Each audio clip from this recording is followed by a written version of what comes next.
Hi everybody, it's your girl Rachel, but today you can call me Jack of all trades. I know, this is definitely not the usual beauty content you see on this channel, but sometimes a girl just wants to eat. So today we are switching things up and heading straight into the kitchen to make a delicious cozy chicken stew. So you can see I'm using a phone to search on YouTube. I'm using YouTube to check on which style to prepare this meal.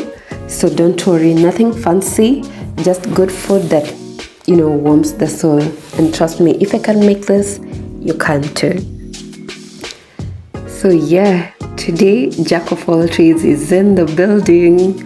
Beauty, cooking, who knows what's next. Maybe I'll fix a car next week or not.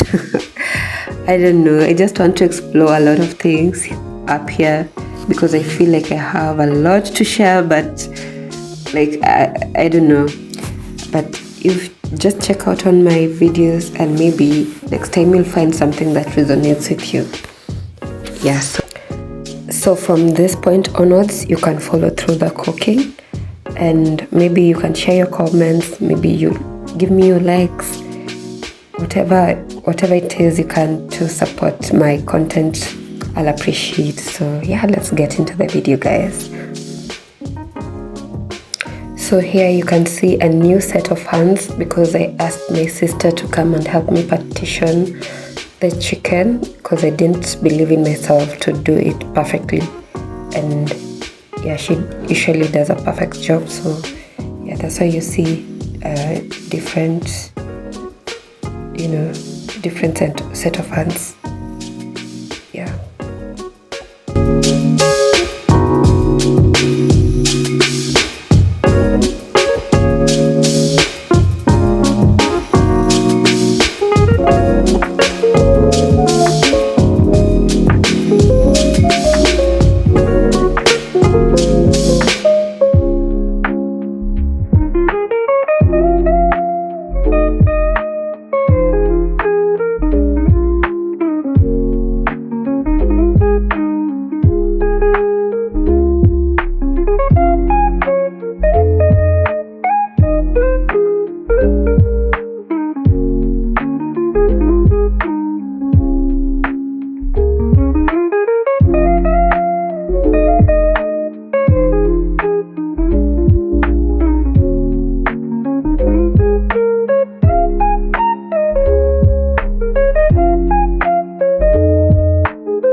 seconds too.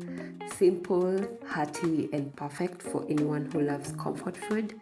If you try this recipe, tag me so I can see your creation, and let me know in the comments if you want more food videos or if I should stick to foundation and lip gloss.